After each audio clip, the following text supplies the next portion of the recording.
ஒரு அருமையான தலைப்பு கொடுத்துருக்காங்க. நிம்மதியும் மகிழ்வும் தருவது வீட்டு சூழலா சமூக சூழலா? வீடுன்னு பேசுகிறதுக்கு 2 பேர், சமூகம் பேசுகிறதுக்கு 2 பேர். இன்றைக்கி வீடா சமூகமாங்கிறத பள்ளிக்கூடத்தில் பார்த்தா கண்டுபிடிச்சிடலாம். காலையில் 9 மணிக்கு ஒரு பெல் அடிப்பாங்க, சாயந்தரம் ஸ்கூல் முடிஞ்சோன்னு ஒரு பெல் அடிப்பாங்க. மாணவர்கள் எந்த பெல்லை நேசிக்கிறான்னு உங்களுக்கே தெரியும். அந்த 9 மணிக்கு அந்த பியூன் தான் அடிப்பார். அவர் அப்படியே பார்ப்பேன், அடிச்சிட்டியாயா இளவு மணியை, சாயங்காலம் வரைக்கும் கொல்ல போகிறாங்களே. மேத்ஸ் வாத்தியார் மொதல் பீரியடு மேத்ஸ் வாத்தியாரியா A+B² தொடங்கினாருன்னா 9:50 வரைக்கும் புழிஞ்சு எடுத்துருவார் அப்படின்னு. அதே பெல்லு தான், அதே பியூன் தான் சாயந்தரம் 4:30க்கு அடிப்பார். நேசிக்கிறான் அவரை, அடியா நல்ல அடியா அப்படின்னு. அந்த பையை தூக்கிட்டு அவங்க ஓடுற ஓட்டத்தை பார்க்கணுமே. ஏன் இந்த ஸ்பீடு? பள்ளிக்கூடத்துக்கு வர்றப்போ முகம் இந்த அப்படியே இருக்கேன். ஏன்டா இப்போ அதுவும் திங்கக்கிழமை காலையில் பாருங்களேன், இளவு வீட்டுக்கு வர்ற மாதிரியே வருவாங்க. வாத்தியாரை பார்ப்பேன், இன்னும் உயிரோடு தான் இருக்கீங்களா சார்? சனி ஞாயிறில் யாரோ செத்துட்டாங்கன்னு போஸ்ட் அடிச்சிருந்தாங்க, உங்கள் பேர் தான் லூர்து சாமின்னாங்க, நீங்கள் இல்லையா அது அப்படிங்கிறான். திங்கக்கிழமை வாத்தியார்களை பார்த்தாலே அவனுக்கு ஒரு கோபம், ஒரு ஆத்தனை. ஏன் வருதுன்னா, 2 நாள் வீட்டில் இருந்துட்டு அந்த ஸ்கூலுக்குள்ளே வரும்போதே அவனை அறியாமையே ஒரு சோகம் வந்துடுது. அந்த காலையில் திங்கக்கிழமை காலையில், அதே வெள்ளிக்கிழமை சாயந்தரம் அந்த லாஸ்ட் பீரியட் நடத்துகிற வாத்தியார் படுற வேதனை இருக்குது பார்த்தீங்களா? 7வது பீரியடு சயின்ஸ் நடத்திட்டு இருப்பார். ஆக்சிஜன் தயாரிப்பு, பொட்டாசியம் குளோரைட்டையும் மேங்கனீஸ் டை ஆக்சைடையும் உங்கள் தலையில் போட்டு அப்படியே எரிச்சா ஆக்சிஜனில் உங்கள் தலை நல்லா தீப்பிடிச்சி எரியும் சார்னு மனசில் நினைக்கிறான். என்ன காரணம் அது? அந்த வெள்ளிக்கிழமை அடுத்து சனி ஞாயிறு லீவு, வீட்டுக்கு எப்படா போவோம் அப்படிங்கிற ஆசை தான். அந்த வீடு திரும்புதல்ங்கிறது ஒரு மகிழ்ச்சியை ஏன் நமக்கு தருது? அந்த வீட்டுக்கு வேலை முடிஞ்சு போகிறப்ப ஒரு முகத்தில் ஒரு ஃப்ரெஷ்னஸ் இருக்கும். ஒருத்தர் சொல்கிறாரு, நல்லா வீடு இருந்தால் அப்படி ஃப்ரெஷ்ஷாக இருப்போம் சார். சில வீட்டுக்கு நான் போகிறப்ப ஐயோ வீட்டுக்கா, அவள் கொடுக்குற இம்சைக்கு இன்னும் கொஞ்ச நேரம் வெளியவா சுற்றிக்கிட்டு இன்னும் 2 டீயை குடிச்சிட்டு அப்புறம் போகலாம் அப்படின்னு நினைக்கிற குரூப் இருக்குது. ஆனால் வீட்டுக்கு போவது என்பது ஒரு மகிழ்ச்சி. வீடு அப்படிங்கிறதுக்கு தமிழில் ஒரு அழகான சொல் சொர்க்கம். மகிழ்ச்சியாக இருக்கக்கூடிய இடம். வீடு பேர் அடைதல் என்றால் சொர்க்கத்துக்கு செல்லுதல்னு அர்த்தம். அப்போ வீட்டுக்கு பேர் சொர்க்கம்னு பேர் வச்சுருக்கான்னா, ஒரு மனிதன் நல்ல மனநிலையோடு வீட்டில் இருந்தான்னா அவனால் மோட்சத்தை, சொர்க்கத்தை அந்த வீட்டிலேயே படைக்க முடியும். நீங்கள் காலையில் திங்கக்கிழமை 2 பேரும் வேலை பார்க்குற ஒரு வீடு, அவர் ஹெட்மாஸ்டராக இருப்பார், அந்த டீச்சர் செகண்ட் கிரேட் டீச்சராக இருக்கான். பிள்ளைய 2 சின்ன பிள்ளைய பிறப்பிட்டு பள்ளிக்கூடத்துக்கு போகணும். திங்கக்கிழமை காலையில் ஒரு 8:45க்கு அந்த வீட்டுக்கு போங்க. நரகத்தை பார்க்கணும்னா நீங்கள் அங்கே தான் பார்க்கலாம். இந்த அம்மா தலையை சீவி, அது அன்னைக்குன்னு இன்ஸ்பெக்ஷன் கொண்டை போட்டு வரணும். கொண்டை போட்டு இது பண்ணிட்டு நோட்ஸ் ஆஃப் லெசன் எல்லாம் எடுத்துக்கிட்டு பறந்துக்கிட்டு இருக்கான். அப்போ அந்த பையன் 1ஆம் கிளாஸ் படிக்கிறவன் வந்து, அம்மா என் டவுசர் எங்கே அப்படின்னு கேட்குறான். உங்கள் அப்பா சும்மா தானே உட்காந்துருக்காரு, அவர் 10 மணிக்கு தான்டா போனேன், அவர்கிட்ட கேள்றா, அவர் உன் டவுசரை தேடி கொடுப்பாரு. அவர் டவுசரே எங்கே இருக்குன்னு தெரியாமல் காலையிலேருந்து தேடிக்கிட்டு இருக்காருன்னு. அந்த அம்மா சொல்லுது, புருஷனுக்கும் டவுசர் எங்கே இருக்குன்னு தெரியல, பிள்ளைக்கும் டவுசர் எங்கே இருக்குன்னு தெரியல, இவங்க 2 பேருக்கும் டவுசர் தேடி கொடுக்கறதுக்கா எங்கள் அப்பையன் மணப்பாறையிலேருந்து திருச்சி கட்டி கொடுத்தாரு இந்த பாலக்கரைக்கு. ஐயோ ஐயோ அப்படின்னு அந்த டவுசரை தேடி போட்டு விட்டு அந்த பயலை பெறப்பட விட்டு அந்த ஸ்கூலுக்கு அனுப்புகிற காட்சியை பார்க்கணுமே. அவன் சாப்பிட்றத பார்த்துருக்கீங்களா? இட்லி சட்னி அப்படி தொட்டு சாப்பிட்றான். ஒன்றும் வேணாம், பள்ளிக்கூடத்துக்கே நான் போகலை அப்படின்னா. போகணும்டா, 15,000 ரூபா பணம் கட்டியிருக்கேன், கட்டினதுக்கு அதுக்கு அப்படிமா டபக்குன்னு ஒரு வாய் உள்ளே போயினேன். வேணான்றேன், திருப்பி ஊட்டுற அப்படிமா. பாதி இட்லியை திங்காமல் அப்படியே அவனுக்கு ஷூ டை எல்லாம் போட்டு விட்டு பேக்கை பின்னால் மாட்டி பிறப்பிறப்ப ஒரு வார்த்தை சொல்ல, டாட்டா பேபி அப்படின்ட்டு அந்த பஸ்ஸுலேயோ அல்லது ஆட்டோலையோ ஏறி இந்த இப்படியே சந்திரமண்டலத்துக்கு போகிற மாதிரி வர்றேன். வந்து ஸ்கூலில் உட்காந்து டீச்சர் ரிங்க ரோசஸ் ரிங்க ரோசஸ் பாக்கெட் ஃபுல்லாக பாய்சஸ் அஸ்ஸா புஸ்ஸா அப்படின்னு சத்தம் கேட்டோன்னா அவனுக்கு வேறங்க வந்துடும் டீச்சர். இப்போ தான் வந்து அதுக்குள்ளே போகணுமா, வருது, அப்புறம் என்ன செய்ய சொல்கிறீங்க அப்படின்னு கூட்டிகிட்டு ஆயா கூப்பிட்டு போக. இந்த பள்ளிக்கூடம் வீடும் மாணவர்களை மற்றவர்களை எப்படி இருக்குது, நான் மாணவர்களை வச்சு பேசுகிறேன். நான் தொடங்கும்போது பல நாற்காலிகள் காலியாக இருந்துச்சு. அந்த இருக்கைகளை எல்லாம் தலைகளாக நிரப்பியிருப்பவர்கள் நமது வளனார் கல்லூரியினுடைய திரு இருதய விடுதி மாணவர்கள். உண்மையிலே அந்த மாணவர்கள் என்னுடைய ரசிகர்கள். அவங்க நினச்சிருந்தா எங்கிட்ட வேணாலும் ரவுண்டு லியோனி அது கேட்டுக்கலாம்டா யூடியூப்பில், இந்த ஆளை நேரில் வேறு உட்காந்து கேட்கணுமாக்க அப்படின்னு நினச்சிருக்கலாம். ஆனால் அந்த மாணவர்கள் இந்த தலைப்பை பார்த்துட்டு இந்த இருக்கைகள் அனைத்தையும் நிரப்பி இருக்கின்ற என் உயிரினும் மேலான மாணவ செல்வங்களுக்கும் இந்த பங்கை சேர்ந்த பங்கு பெரியோர்களுக்கும் தாய்மார்களுக்கும் லூர்து அன்னை திருவிழா வாழ்த்துக்களை சொல்ல நான் கடமைப்பட்டிருக்கிறேன். வீட்டு சூழல் அது சொர்க்கம் மாதிரி. ஆனால் வீட்டில் நான் எதிர்பார்க்கறது எல்லாம் எனக்கு வீட்டில் கிடைக்குமா? எனக்கு ஒரு அங்கீகாரத்தை சமுதாயம் தான் கொடுக்க முடியும்.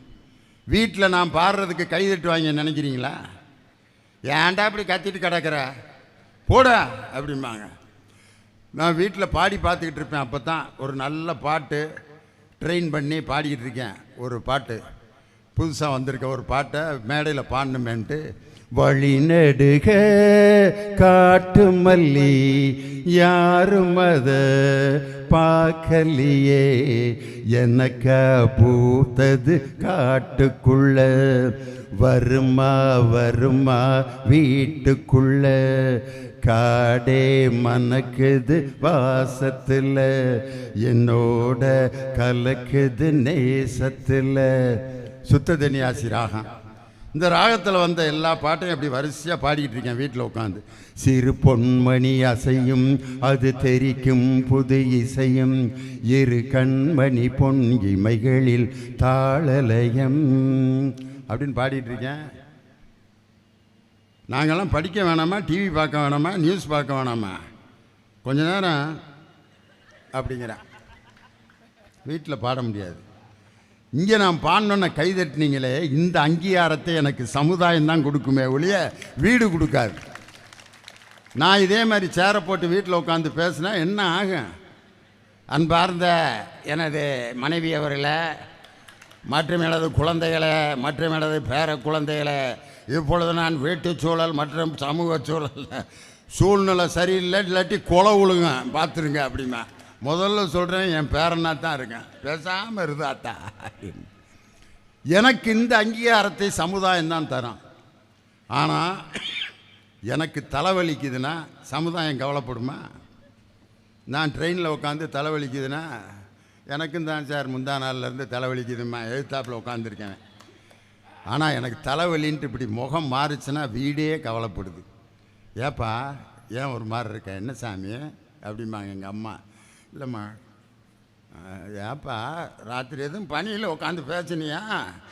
ஆமாம்மா, சென்ட் ஜோசப்ஸ் காலேஜில் மேலே கூரையெல்லாம் போடாத ஒரு ஓப்பன் மேடையில் பேசிக்கிட்டு இருந்தேன். மப்ளரை கட்டிக்கிட்டு பேசினா ஆடு மேய்க்கிறேன் பேசிகிட்டு இருக்கேன் பாரும்பாங்க. அதனால் நான் உட்காந்து பேசினேம்மா, பனியில் எருமல் ஆகிப்போச்சுமா. எங்கள் அம்மா, சாமி ஏதாவது சுடுதண்ணி நீர் குடிச்சிட்டு போக வேணாம்மா. இது எங்கள் அம்மா. சமுதாயம் நான் காய்ச்சலாக இருக்கேனா இருமுறேனா அதை பற்றி ஏதாவது கவலைப்படுமா? இல்லை. ஒன்று சமுதாயத்தில் கிடைக்கிது, இன்னொன்று வீட்டில் கிடைக்கிது. வீட்டில் கிடைக்காது, சமுதாயத்தில் கிடைக்கிது. அதனால் ரெண்டு சூழலும் ஒரு மனிதனுக்கு நிம்மதியும் மகிழ்வையும் தந்து கொண்டிருக்கிறது. இதில் எது அதிகம்? அதுதான் இன்றைக்கி பேச போகிறோம். சமூக சூழலே அப்படிங்கிற அணிக்கு தன் கருத்துக்களை வழங்க வந்திருப்பவர் போட்டிருக்க ஜிப்பா பார்த்தீங்களா? ஒரு நாகசரத்தை கொடுத்தோம்னா கரெக்டாக இருக்கேன். கல்யாண வீட்டுக்கு புக் பண்ணிடுவாங்க.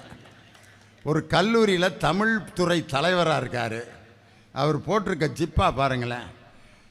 திருவாவடுதுறையிலேருந்து ராஜரத்னம் பிள்ளை மாதிரி கும்முன்னு வந்திருக்கார். பேராசிரியர் விஜயகுமார் ஏஎஸ் கலை மற்றும் அறிவியல் கலைக்கல்லூரி சென்னையில் பணியாற்றி கொண்டிருக்கிறார். எஸ்ஏ பொறியியல் கல்லூரி. ரொம்ப கோபமாக பேசுவார். பேச்சில் பல வகை இருக்குது. சில பேர் பார்த்தீங்கன்னா வரவேற்புரை தொடங்கினாங்கன்னா எப்படியும் 1.25 மணி நேரம் ஆகும். எங்கள் ஸ்கூலில் அழகர் சாமின்னு ஒரு தமிழாசிரியர் இருந்தார்.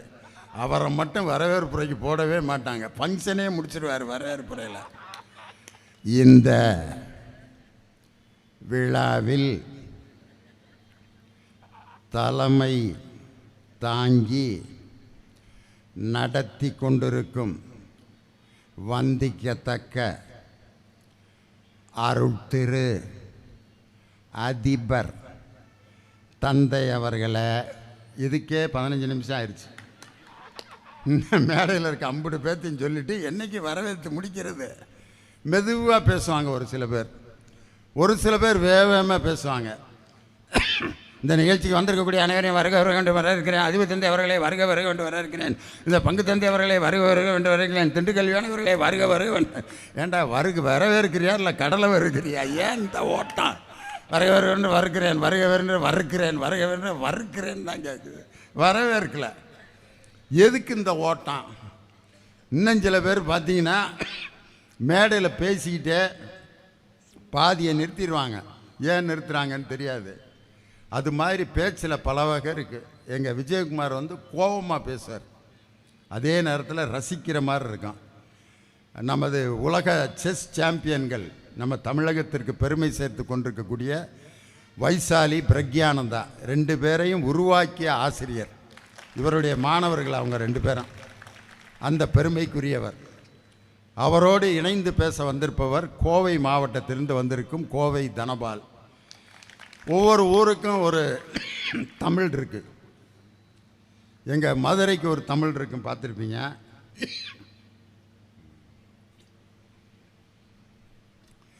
மதுரையிலலாம் present tense, past tense, future tense 3 டென்ஸையும் ஒன்றாக்கி பேசுவான்.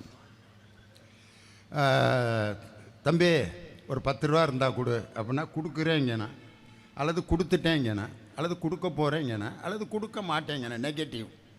ஆனால் மதுரையில் ஒரு 10 ரூபா இருந்தால் கொடுமாப்பில், கொடுப்போம்ல அப்படின்னா. கொடுப்போம்லங்கிறதுக்கு கொடுக்குறானா, கொடுத்துட்டானா, கொடுக்க போகிறானா, கொடுக்க மாட்டானா கண்டே பிடிக்க முடியாது. மாமா பொண்ணு கொடு மாமா, கொடுப்போம்ல அப்படிம்பாரு. படிப்பியாடா, படிப்போம்ல அப்படின்னா. அது இல்லை அப்படின்னா அது எந்த டென்ஸ்லையும் சேர்க்க முடியாது. திருநெல்வேலிக்கு போனீங்கன்னா ஏழா என்னலே சொல்லுது, சைக்கிள் எடுத்து சமட்டிலே ஒழுங்கா அப்படின்னாங்க. கேட்பாக, சொல்லுவாக, வருவாக அப்படின்னு. திருநெல்வேலிக்காரங்களை கேட்பார்கள் அப்படின்னு சொல்லுங்க. கேட்பார்கள் அப்படின்னா கேட்பாக, கேட்பார்கள், கேட்பாக, கேட்பார்கள், கேட்பாக அப்படின்னாரு. சொல்லி கொடுத்தவர் கேட்பாகன்ட்டார். அவர் மாறிட்டார். ஆனால் எங்கள் தனபால் கோவை மாவட்டத்துக்கு தமிழ். ஏனுங்க நீங்கள் சொல்லி போட்டுப்பாங்க, பார்த்து போட்டுப்பாங்க. ஏனுங்க நான் அம்மிட்டு எனக்கு பேசணுங்க, என்ன மணியும் பேசுகிறீங்க நீங்கள் அப்படிம்பாங்க. சென்னையில் ஒரு தமிழ் பேசுவேன். தமிழ்நாட்டு தலைநகரத்தில் நான் என்ன பேசின்னு இருக்கிறேன், நான் சாத்துனியா நீ அப்படின்னா என்ன யாரா நீயே அப்படின்னேன். உன் கேஸ் நாங்கள் வீட்டுக்காரமாவோட வார்த்தை நல்லா கேட்டுக்கின்னு இருப்பேன். வாத்தியாரா நான் சாத்துனியா நீ, நான் உன்னை இட்டுன்னு போகிறேன், நீ அவங்களெல்லாம் இட்டுன்னு போனேன். இட்டுன்னு போனேன் என்னடா அப்படின்னு எனக்கு புரியவே இல்லை. சென்னையில் தமிழ், கோவை தமிழ், நெல்லை தமிழ், எத்தனை தமிழ் இருந்தாலும் திருச்சிக்குன்னு ஒரு தமிழே கிடையாது. காரணம் எல்லா தமிழர்களும் ஒன்றாக இணைந்து வாழக்கூடிய இடம் இந்த திருச்சி. அதனால தான் தமிழ்நாட்டின் மையப்புள்ளி இது. கோவை மாவட்டத்தின் கோவை தனபால். வீட்டு சூழலன்னு பேசுகிறதுக்கு என்னுடைய அருமை தம்பி கவிஞர் இனியவன் மிலிட்ரியில், நேவியில் பணியாற்றி கொண்டிருக்கிறார். கப்பற்படையில் ராயபுரத்திலிருந்து வருகை தந்திருக்கிறார். பார்த்தாலே தெரியுதா மிலிட்ரிக்காரன்னு. இவரத்தை வச்சு தான் நாங்கள் ஓட்டிகிட்டு இருக்கோம். ஏதாவது ரோட்டில் ஏதாவதுனா ஒரு இடம் நின்னார்னா இன்ஸ்பெக்டர் வந்திருக்காருன்ட்டு உடனே வண்டியை வழி விட்டுருவாங்க. அதனால் இவரை வச்சு நிறைய ஜூ காட்டியிருக்கான். நாங்கள் இப்போ ஏதோ கவர்மெண்ட்டில் எனக்கு அரசாங்க வண்டி கொடுத்துருக்கனால ஏதோ ஓடிக்கிட்டு இருக்கு வண்டி. மற்ற நாள்லாம் இவரை வச்சு தான். அப்படி ரொம்ப அருமையாக பேசக்கூடிய பல திரைப்பட பாடல்களுக்கெல்லாம் இவர் கொடுத்த விளக்கம் உலக புகழ்பெற்ற விளக்கம். அண்டங்காக்கா கொண்டைக்காரி ரெண்டக்கர் ரெண்டக்கர் ரெண்டக்கைக்கு ஒரு விளக்கம் கொடுத்தாரு. லாலாக்கு டோல் டொப்பிமா அந்த பாட்டுக்கு விளக்கம் கொடுத்தாரு. ஒரு பொண்ணு ஒன்று நான் பார்த்தேன், சென்டிமீட்டர் சுரிக்க சொல்லி கேட்டேன், அதுக்கு விளக்கம் கொடுத்தாரு. அதை விட பெரிய விளக்கம் மலம பித்தா பித்தாத்தே பாட்டுக்கு கொடுத்தாரு பாருங்க. பாட்டை எழுதின சிவகார்த்திகேயன் மயக்கம் போட்டு விழுந்துட்டார். என்னடா எல்லாத்துக்கும் விளக்கம் கொடுத்துருவார் போல இருக்கு உங்கள் ஆளுன்னு. அருமையாக பேசக்கூடிய அருமை தம்பி. அவரோடு இணைந்து பேச வந்திருப்பவர் கடலூர் தனிகை வேலன். புதிய பாடல்களையெல்லாம் ரொம்ப அழகாக பாடி உங்களை மகிழ்ச்சி கடலில் ஆழ்த்துவார். அவர் ஒரு பேச்சாளர் மட்டுமல்ல, நல்ல டைரக்டர். அநீதின்னு ஒரு குறும்படத்தை இயக்கி அது மிகச்சிறப்பாக டைரக்டர் சீனு ராமசாமி அவர்களால் பாராட்டப்பட்டது. என்னுடைய பையன் அதில் வந்து ஹீரோவாக நடிச்சிருக்காரு, லியோ சிவகுமார். இன்றைக்கி அவர் ஒரு படத்தில் நடித்து அந்த படம் வெளிவரப்போகுது, சாமானியன் அழகிய கண்ணன். அதனால் என்னுடைய பையனை வந்து நடிகனாக்கின பெருமை டைரக்டர் கடலூர் தனிகை வேலனை தான் சேரும். அதனால் 4 பேர் ரொம்ப அருமையாக பேச வந்திருக்கீங்க. உண்மையிலே நானும் ஃபாதர் பங்கு தந்தையும் இவ்வளவு நாற்காலியை போட்டு இப்படி காலியாக கிடக்குது, இதை போட்டோ எடுத்து போட்டுருவாங்களே. திண்டுக்கல் லியோனியின் பட்டிமன்றத்தில் காலியாக கிடந்த நாற்காலிகள், அதுக்குன்னே கேமராவை தூக்கிட்டு ஒரு 15 பேர் சுற்றினான். அங்கனே யாராவது இந்த பக்கம் திரும்பி பேசியிருந்தாங்கன்னா, லியோனி அங்கே பேசி கொண்டிருக்கிறார், இங்கே 4 பேர் விளையாடி கொண்டிருக்கிறார்கள் அப்படின்னா அதை எடுத்து, ஏன்னா இந்த மாதிரி நியூஸ் தான் இன்றைக்கி டப்பு டப்பு டப்புன்னு பரவுது. அதே மாதிரி திடீர்னு லியோனி அகால மரணம் அடைந்தார். இது வரைக்கும் 3 தடவை கொண்டிருக்காங்கன்னு மாலையை போட்டு அகால மரணம் அடைந்தார் அப்படின்ட்டு நியூஸ்லாம் போட்டான். இன்று மாலை அவருடைய இறுதிச் சடங்கு திண்டுக்கல்லில் நடைபெறும் அப்படின்னு அப்படிலாம் போட்டாங்க. அவங்க போட்டுக்கிட்டு இருக்கப்போ தருமபுரியில் மீட்டிங்கில் பேசிகிட்டு இருக்கேன். அப்போ கொண்டு வந்து காட்டுறாங்க, சார் மேட்ரை முடிச்சுட்டாங்க சார் உங்களை அப்படின்னு. அவன் முடிச்சுட்டு போகிறான்டா, நான் பேசிகிட்டே தான்டா இருப்பேன்ட்டு. அதே மாதிரி ஒரு தடவை முதல்ல நியூஸ் வந்தப்போ அன்று கோபாலபுரத்தில் தானைத் தலைவர் டாக்டர் கலைஞர் அவங்களோட வீட்டுக்கு போய், தலைவரே இப்படி என்ன செத்துட்டேன்னு நியூஸ் போட்டிருக்காங்க தலைவர், என்னை இதே மாதிரி தான் பல தடவை கொண்டிருக்காங்க, நான் அதை பற்றிலாம் கவலையே படல, அந்த நியூஸ் போட போட நீ நல்லா இருப்ப, போயிட்டு வா அப்படின்னாரு. அது மாதிரி அந்த நியூஸ் போட்ட பிறகு வீட்டில் நடந்த ஒரு கொடுமை. பைக்கில் 2 பேரும் மாலையை கொண்டுட்டு வந்துட்டான். நான் வீட்டு வாசலில் சேரை போட்டு உட்காந்துருக்கேன், உட்காந்து பேசிகிட்டு இருக்கேன். வந்துட்டாங்க மாலையோட. என்னடா பந்தலைங்கானா ஒன்றைங்கானா, மாலையோட வீட்டு வாசலுக்கு வந்துட்டான். அவன் மாலையை என்கிட்ட எப்படி காட்டுறது, பின்னால் இங்கிட்ட அங்கிட்ட மறைச்சி யாரோ ஒருத்தன்ட்ட கொடுத்து சந்துக்குள்ளே ஓட விட்டாங்க. விஷயத்தை கேட்டு, மாலையோடு தானே வந்த, இங்கே கொண்டா மாலையா அப்படின்னு வாங்கி அப்படியே மாதா படத்துக்கு போட்டு விட்டு கொண்டு வந்ததை ஏன்டா வேஸ்ட் பண்ணுற, கொண்டாடா அப்படின்ட்டு. அண்ணே என்னண்ணே இப்படி ஒரு நியூஸை போட்டாங்கண்ணே, அழுதுகிட்டே வந்தேனே நான். உன்னை பார்த்துட்டு அவ்வளோ உலகத்தில் இப்படி ஒரு குடுப்பினை யாருக்காவது கிடைக்குமா? எனக்கு போட வேண்டிய மாலையை நான் உயிரோடு இருக்கும்போதே பார்த்தேன் பார்த்தீங்களா. வாழ்க்கையில் இந்த மாதிரி ஒரு கிஃப்ட்டு வேறு யாருக்குமே கிடைக்காது. கண்ணதாசன் தான் இருந்து பாடிய இரங்கற்பான்ட்டு அவருக்கே அவர் இரங்கல் பாடினார். நான் செத்து போயிட்டேன்ட்டு தந்தி கொடுத்துட்டாரு எல்லாத்துக்கும் கண்ணதாசன். எம்எஸ் விஸ்வநாதன் அழுதுட்டு ஒடியாடுறாரு, தம்பி ஐயா அண்ணே அண்ணே அண்ணன்ட்டு. அவர் அழுதுட்டு வர்றதை எப்படியே பார்க்குறாரு. வந்து ஆண்டா டேய் என்ன என்னைய ஆஸ்பத்திரியில் சேர்த்துருப்பாங்க, ஏன் இப்படி நியூஸை கொடுத்தா அப்படின்னு. இல்லை நான் செத்தா யாரெல்லாம் அழுதுட்டு வர்றாங்கன்னு பார்க்கணும்னு எனக்கு ஆசையாக இருந்துச்சு, அதான் ஒரு பிட்டை போட்டு விட்டேன்னார். இந்த மாதிரி வாய்ப்பெல்லாம் பொது வாழ்க்கைக்கு வந்தால் தான் கிடைக்கும். அது மாதிரி நல்ல ரசிகர்கள், அதுவும் லூர்தன்னை வளனார் கல்லூரியினுடைய பங்கு, இந்த பங்கு கோயிலில் வந்து ஒரு எனக்கு ரொம்ப ஒரு நெருக்கம் இருக்குது. என்ன காரணம்னா, ஒரு தடவை ஐகெஃப்பில் நான் ஒரு கேம்ப் அட்டன் பண்ணப்போ, காலையில் நீங்கள் வந்து எந்த பணமும் எடுத்துகிட்டு போகாமல் நீங்களே உழைச்சி சம்பாதிக்கணும் அப்படின்னு அனுப்பிச்சி விட்டாங்க. காலையில் ஒரு வேலை இல்லை, நீங்களே வேலை செஞ்சு அன்றைக்கி சாப்பிட்ணுன்ட்டாங்க. ஒரு ஆளுக்கு பனியனையும் லுங்கியும் கட்டிட்டு கிளம்பிட்டேன் நான். எங்கிட்டாவது வேலை பார்த்து பொழைச்சிடலாம்டான்னு. ஒரு சைக்கிள் கடையில் வந்து காற்றடிக்கிறேன்னு வேலை கேட்டேன். ஏற்கனவே 3 பேர் காற்றடிச்சிக்கிட்டு இருக்காங்க. அந்த வேலையெல்லாம் இல்லை. ரயில்வே ஸ்டேஷனில் போர்ட்டர் வேலை பார்த்தேன். ஒரு ஆளோட மூட்டையை தூக்கிட்டு இப்படி வந்தேன். ஏற்கனவே லைசன்ஸ் போர்ட்டு ஒருத்தர் வந்து, யார்றாங்க யூனிஃபார்மு பாஸ் இல்லாமல் மூட்டை தூக்குற, அவர் கொடுத்த 5 ரூபாயும் திருப்பி பிடிங்கிட்டு போயிட்டாங்க. வேறு வழி இல்லை, பிச்சை எடுத்துருவோம்டான்னு சொல்லி உறையூர் கோர்ட்டிலேருந்து பிச்சை எடுத்துக்கிட்டு இதே வளனார் ஆலயத்து வாசலில் பிச்சை எடுத்தேன் நான். அப்போ என்னை யாருக்கும் அடையாளம் தெரில. இங்கே இருக்க ஒரு ஃபாதர், எனக்கு ரொம்ப வேண்டிய ஃபாதர், அவர்கிட்ட வந்து ரொம்ப பசிக்கு, சாப்பாடு இருந்தால் போட்டு விட்றா, ரொம்ப ஆள் நல்லா தெளிவாக இருக்கேன், ஆனால் பிச்சை எடுத்துக்கிட்டு இருக்கேன் அப்படின்ட்டு கையில் ஒரு 2 ரூபா கொடுத்தாரு அந்த ஃபாதர். 2 ரூபாயை வச்சுக்கிட்டு என்னை போய் மத்தியானம் சாப்பிட்றது, பேசாமல் உச்சி பிள்ளையார் கோயில் வாசலில் துண்டை விரித்து போட்டு எனக்கு தெரிஞ்ச பக்தி பாட்டு பூரா அடித்து நொறுக்கினேன். முருகன் பாட்டு, விநாயகர் பாட்டு. 23 ரூபா சம்பாரித்தேன் அன்னைக்கே. சம்பாரித்து என் பின்னாடி வந்த ஒரு 4 பேர்த்துக்கு நான் சாப்பாடு வாங்கி போட்டேன். நான் உழைச்சி என்னுடைய திறமையை முதல்ல அங்கீகரித்து எனக்கு 25 ரூபா சம்பளம் கொடுத்த ஊர் இந்த திருச்சி. அதனால் அதை துவக்கி வச்சவர் ஒரு ஃபாதர் 2 ரூபா கொடுத்தாரு. நான் யாருன்னே தெரியாமல் எனக்கு 2 ரூபா கொடுத்தாரு. அது மாதிரி இந்த திருச்சிக்கும் எனக்கும் ரொம்ப நெருங்கிய தொடர்பு இருக்குது. பட்டிமன்றத்தில் நானே பேசிகிட்டு இருக்கக்கூடாது. முதலாவதாக சமூக சூழலை என்ற அணியை துவக்கி வைக்க பேராசிரியர் விஜயகுமார் உங்கள் பலத்த கரவொலியோடு மேடைக்கு வருகிறார். வாதம்பி.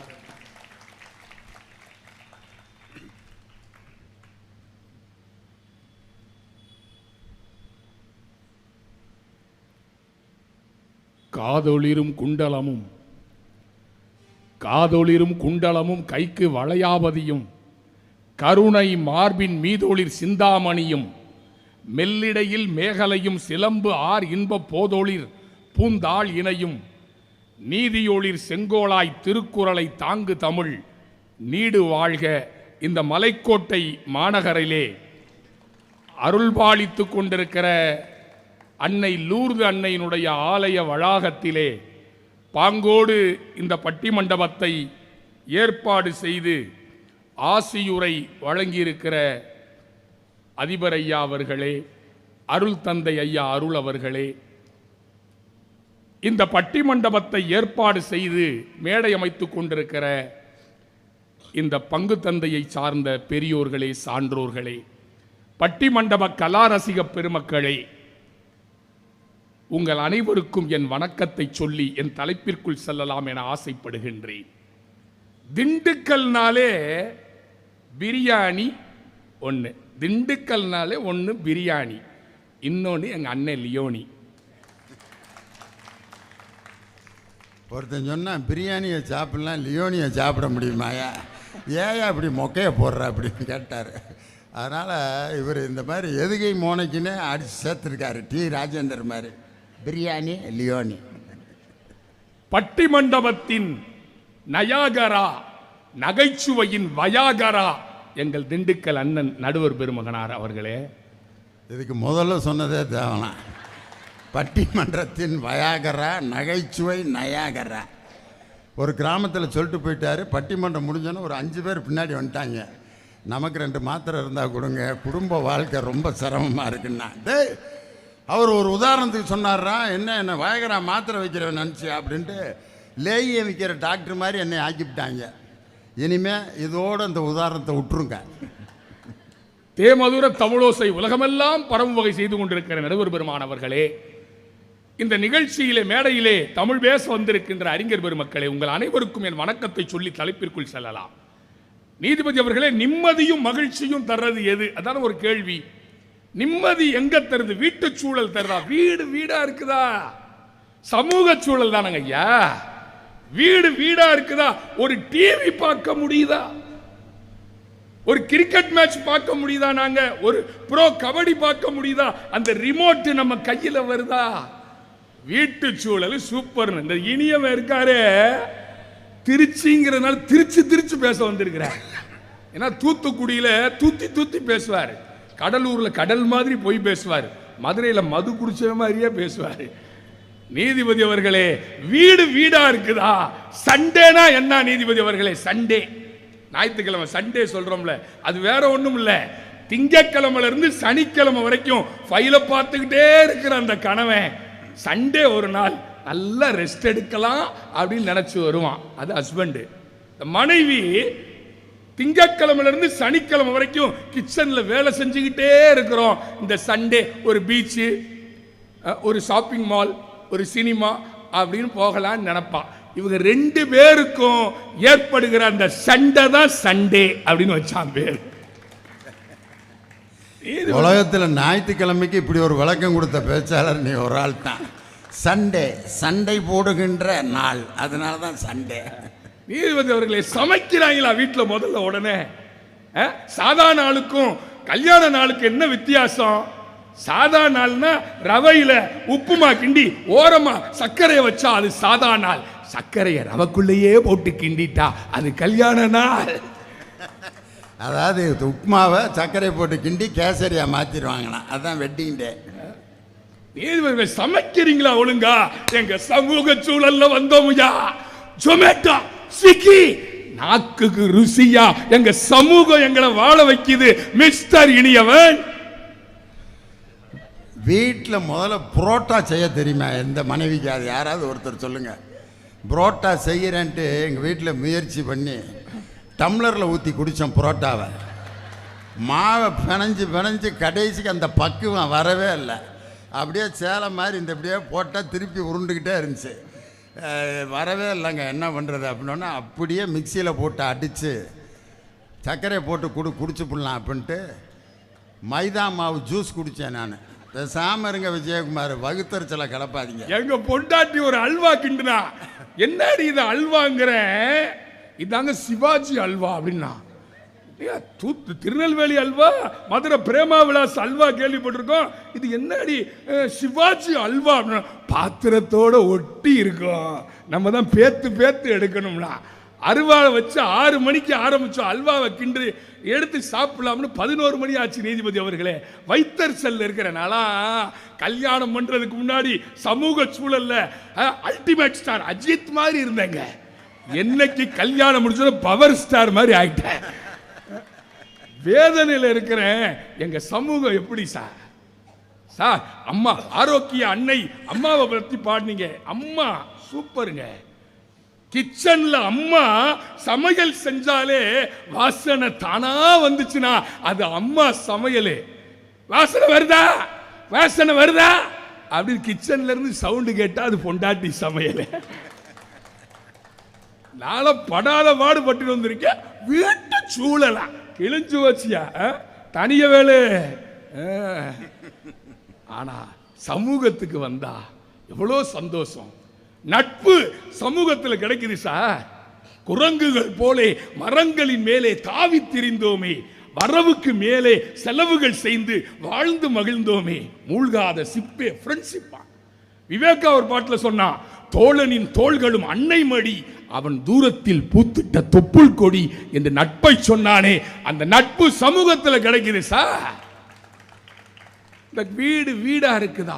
தனதால பார்த்தா தாவி அணைச்சிச்சான், வேத்தால பார்த்தா விரைச்சு கிடிச்சான் அகப்ப. அவங்க என் பொண்டாட்டி வீட்டுல இருந்து அவங்க அண்ணன் தம்பி வந்தா மட்டும் அந்த இது வாங்கிட்டு வந்துருங்க, கைமா வாங்கிட்டு வந்துருங்க. எங்க அண்ணன் ஆட்டுக்கால் சூப்பு நல்லா சாப்பிடும், நல்ல ஆட்டுக்கால் பாய் கடையில் வாங்கிட்டு வாங்க. அதே எங்க வீட்டில இருந்து எங்க அண்ணன் தம்பி யாராவது வந்தா, என்னங்க காலையில இருந்து உடம்பு ஒரு மாதிரி இருக்குது, முக்கு கடை பாய் கடையில் போய் 4 பரோட்டாவும் ஆம்லெட் வாங்கி அவங்களை அப்படியே அனுப்பிச்சிருங்க. அடி பாவி, ஒரு கண்ணில வெண்ணையும் ஒரு கண்ணிலே சுண்ணாம்பும் வைக்கிற யதார்த்தம் இன்றைக்கு இருக்கிறதா இல்லையா? அவங்க அண்ணன் தம்பி வந்தா, ஏங்க எங்க அண்ணன் வந்திருக்கு, எங்க அண்ணன் முக்கா துட்டுக்கு பிரயோஜனம் இல்லாத ஆள் இருந்தாலும், எங்க அண்ணன் வந்திருக்கு, மட்டனை வாங்கி நல்லா கொத்தி எலும்பு குழம்பு வச்சு எங்க அண்ணனுக்கு மட்டன் வச்சு ஃபிஷ் ஃப்ரை பண்ணணும் அப்படின்ட்டு ஆகா ஓகான்னு விறுவிறுக்க வேலை. எங்கள் அண்ணன் என்னை படிக்க வச்சவர், அவர் வர்றாரு, எங்கள் அண்ணன் வந்திருக்காரு, வந்துட்டு போகிறாரு, அதுக்கு என்ன செய்ய சொல்கிறீங்க அப்படிங்குது. ஏதாவது சமையல் பண்ணுற உடம்பு சிப்புன்னு வலிக்குதுங்க. எங்கேருந்து தான் ஃபீவர் வரும்னு தெரில. எங்கள் அண்ணன் தம்பி வந்தா உலகம் முழுதும் இதுதான் வேலை. நீங்க நல்ல கரெக்டான தீர்ப்பு கொடுக்கலாம். ஏன்னா உங்க சம்சார அக்கா வரல இன்னைக்கு. நல்ல தீர்ப்பு பயப்படாம கொடுங்க. நீதிபதி அவர்களே, ஒரு கவிஞன் ஃபேஸ்புக்கில் ஒரு இது படித்தேன். அந்த பொண்டாட்டி சொல்றா ஹஸ்பண்ட்ட, அம்மா அப்பாக்களை பார்க்கின்ற உரிமை மட்டும் பெண்களுக்கு கிடைத்து விட்டால் இந்த உலகத்தில் முதியோர் இல்லங்களே இருக்காது. ஹஸ்பண்ட் சொன்னா, மாமனார் மாமியார அம்மா அப்பா மாதிரி நினைச்சுக்கிற பொண்டாட்டிகள் இருந்தாலும் இந்த உலகத்தில் முதியோர் இல்லங்கள் இருக்காது என்று ஒரு கவிஞன் சொன்னான் என்று சொன்னால், இன்றைக்கு எப்படி இருக்கிறது? செல்லம் கொடுக்கிறது ஓவரால். ஒரு செய்தியை சொல்லுகிற நீதிபதி அவர்களே, இந்த லூர்து அன்னை ஆலயத்திலே உலகத்தில் புனிதமான இடங்கள் 2. ஒன்று தாயின் கருவறை, இன்னொன்று ஆசிரியரின் வகுப்பறை. அந்த தாயின் கருவறையில் நாம் உயிரை பெறுகிறோம், ஆசிரியரின் வகுப்பறையில் நாம் அறிவை பெறுகிறோம். உலகத்தில் புனிதமான இடங்கள் 2. இந்த குடும்பம் கஷ்டத்தை சொல்லி பிள்ளைய வளர்க்குதா? அடுத்த குற்றச்சாட்டு. சார், அன்னைக்கெல்லாம் ஆசிரியர்கள் கைகளிலே பிரம்பு இருந்தது. வாத்தியாரெல்லாம் பிள்ளைகளை கரெக்டா உருவாக்கணும். ஆசிரியர் கைகளிலே பிரம்பு இருந்தது. கடிது ஓச்சி மெல்ல எறிந்தார்கள் ஆசிரியர்கள். அன்றைக்கு குழந்தை ஒழுக்கம் விழுப்பம் தரலான், ஒழுக்கம் உயிரினும் ஓம்பப்படும் என்று வளர்ந்தார்கள். என்றைக்கு இந்த பெற்றோர் ஆசிரியர்களுக்கு எதிராக திரும்பினார்களோ, கருவப்புள்ள மாதிரி ஒத்த பிள்ளை வச்சிருக்கேன், எங்க அந்த மேக்ஸ் வாத்தியார் யார கட்டு அடிச்சாரு? என்றைக்கு ஆசிரியர் கைகளிலே இருக்கிற பிரம்பு கலற்றப்பட்டதோ, போலீஸ் துறையிலே அந்த பிரம்பு போய்விட்டதே.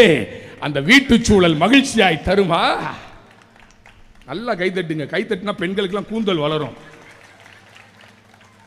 அமெரிக்காவில் டாக்டரேட் படிச்சுட்டு வந்து சொல்றாரு, கேளுங்க. கைதட்டினா கூந்தல் வளருமா? திருச்சி உலகத்தில் நீ எங்கே வேணாலும் அல்வா கொடுத்து ஏமாத்தலாம், திருச்சியை மட்டும் நீ ஏமாற்றவே முடியாது. எவ்வளவு பெரிய இயக்கமாக இருந்தாலும் திருச்சியில் மாநாடு போட்டு வெற்றி பெற்றாதான் அந்த இயக்கம் ஜெயிக்கும் அப்படின்ட்டு எல்லா இயக்கத்துக்கும் டெஸ்டிங் இடம் வந்து திருச்சி தான். நீதிபதி அவர்களே, சமூகம் சரியாக இருக்கிறது. மிக்ஜாம் புயல்ல சமூகம் சரியா செயல்பட்டது. தேவாலயங்கள் திறந்து விடப்பட்டன. எல்லா சமயத்தவரும் உள்ளே போயிருந்தார்கள். நிவாரண பொருட்கள் வந்து குவிந்தன. ரத்த வேணும்னு பேஸ்புக்ல போட்டவனே ஓடி வந்து கொடுக்கிறான். ஆனால் சமூகம் சரியாக இருக்கிறது. சமூகம் தன்னம்பிக்கையை கொடுத்தது. அழகா சொன்ன அந்த சமூகத்தில் ஒரு பாட்டே வந்துச்சு, என்ன வேணா நடக்கட்டும், நான் உற்சாகமா இருப்பேன், உசிறு இருக்கு, வேற என்ன வேணும், நான் உல்லாசமா இருப்பேன். தன்னம்பிக்கை சார். ஆனா குடும்பம் செல்லம் கொடுத்து கெடுத்துருச்சே, அவ்வளவுதான். கடைசி செய்தி, பல்சர் வாங்கி கொடுக்குறான் வீட்டுல. அவங்க அப்பா சைக்கிள்ல போறாரு, பிள்ளைக்கு பல்சர். ஏன் பல்சர்? குதிரையில உட்கார மாதிரி இப்படி உட்காந்துருக்கேன். நான் கேட்டேன் பையன், ஏன்டா அது பேர் பல்சர்னு? ஒன்றும் இல்லை சார், ஆக்சிடென்ட் ஆகி மோதுச்சுன்னா பல்லு சருன்னு 32 போயிடும், அதனால அதுக்கு பேர் பல்சர்னா. ஏப்பா, உனக்கு பட்டன் போன் வச்சிருக்கிய, இன்னத்துக்கு உன் பையனுக்கு டச் போனு? என்றைக்கு டச் போன் வந்துச்சோ, டச்சில் அட்டாச் ஆயிட்டான், குடும்பத்தில் டிட்டாச் ஆயிட்டான்.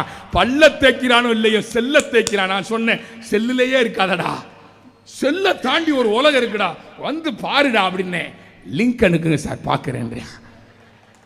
ஆகவே சமூகம் சரியாக இருக்கிறது. மிக்ஜாம் எடுத்துக்காட்டு, இரத்த தானம் எடுத்துக்காட்டு. குடும்பம் செல்லம் கொடுத்து கெடுக்கிறது, குடும்பம் வேற்றுமை பார்க்கிறது. ஆகவே நல்ல தீர்ப்பை இந்த மாமன்றம் வழங்க வேண்டும் என்று கூறி, சிரிப்பையும் சிந்தனையும் ரசித்து மகிழ்ந்த இந்த திருக்கூட்டத்திற்கு என் இதய தோட்டத்தில் பூத்திருக்கிற நன்றி மலர்களை காணிக்கையாக்கி விடைபெறுகின்றேன். நன்றி.